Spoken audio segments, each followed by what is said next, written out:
How you doing? My name is Majestic, and this is How to Hustle.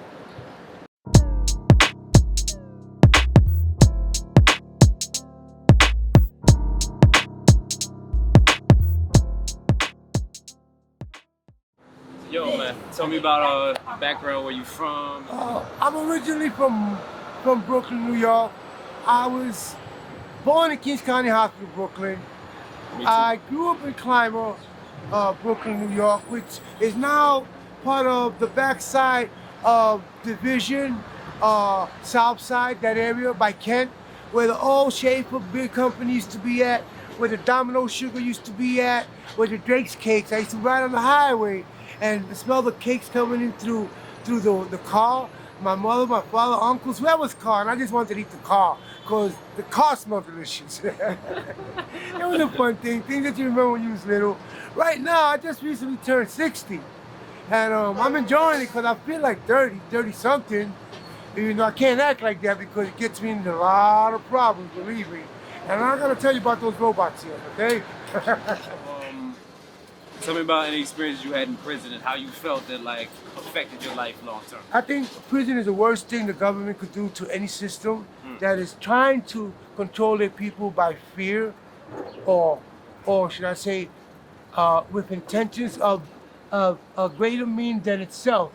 Meaning that they're using the correctional system to make money, not to recorrect That's a people. fact. That's a fact. Okay, Prison the industrial name complex, yo. correctional department makes me laugh when I see it on a shirt, in a patch, or anything like that. Because really, are you supposed to be correcting me? And this is what you teach us every day. Yeah. You are a source of Satan, a source of corruption. You are a joke.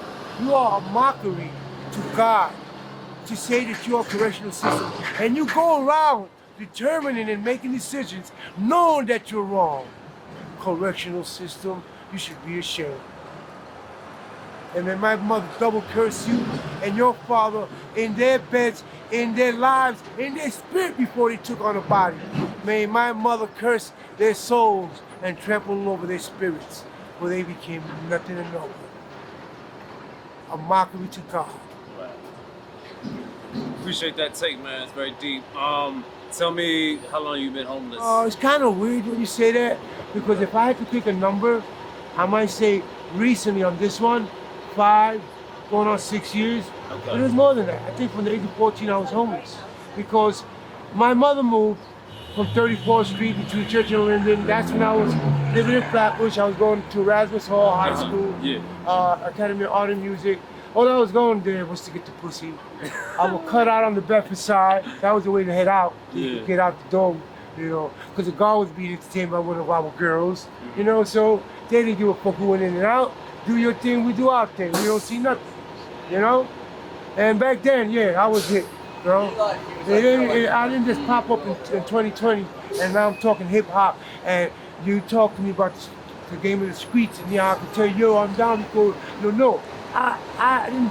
If you asked me or my child when I was young, what would I be when I was young? I would never tell you a hood rat, a nigga on the street, a nigga serving other niggas, a niggas that was known, homeless, but not homeless, what is that? Homeless, but I still had a home in my heart. Some people have a home in, physical home, and don't have no home in their heart.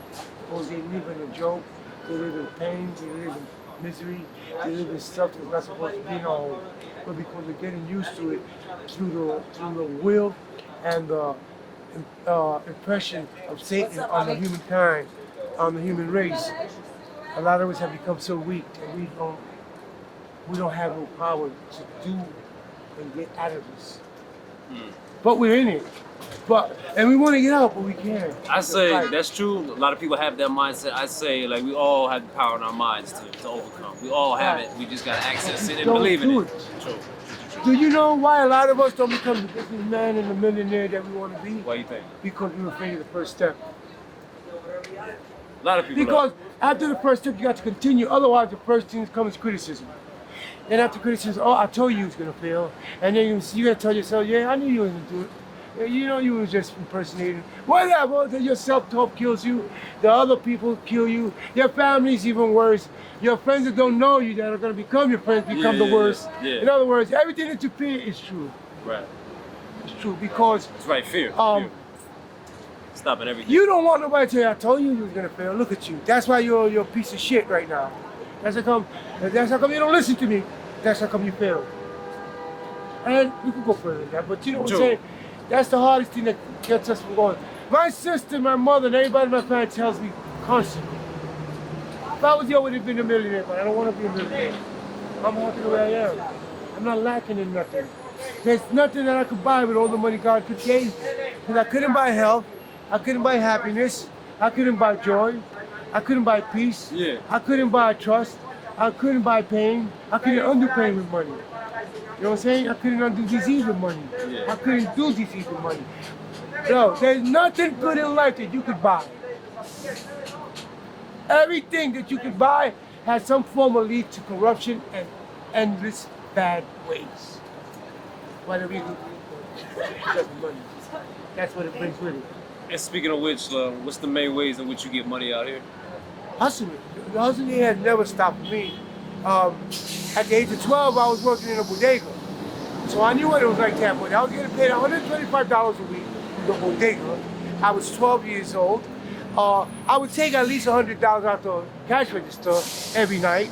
And the Dominicans didn't know. But since there was some shit going on, my brothers was hustling dope for them, heroin, back in 76, 70, 78, you know, back in 70, 74, you know. I was 8, I was 10, you know, I was 12, and I was doing shit that grown-ups were doing. You know, I'm having sex at the age of fucking 9. I'm smoking weed at the age of 13, you know, I was one of the kids of the block. I just moved in, white people were normally there. The 69ers gang was out there, that Savage Skulls, 13th Division.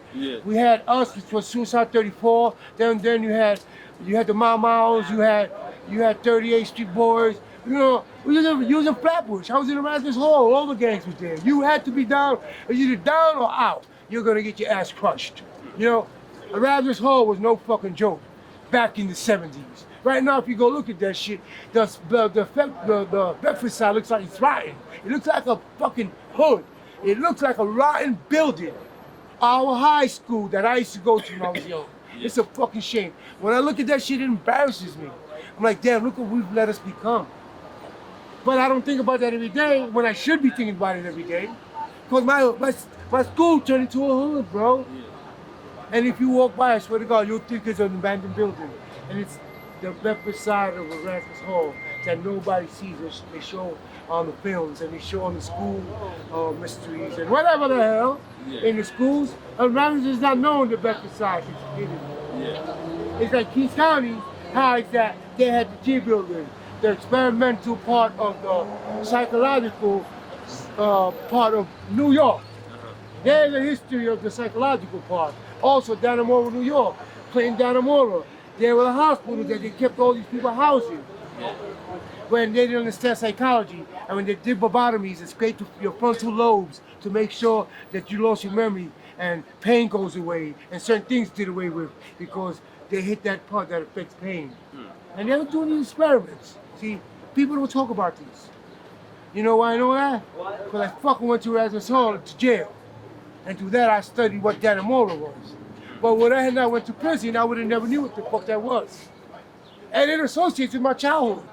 Because my mother and my brother tried to put me in the fucking G building so they could take over my drug spot. Crazy shit in my life, you know? But I have always taken it as part of what God would want me to have. Hey, I'm sorry I left you alone. You just went over there and... No love. Yo, appreciate you letting me into your own, brother. Appreciate you, man. One love. Come see us again. You'll get to know some more.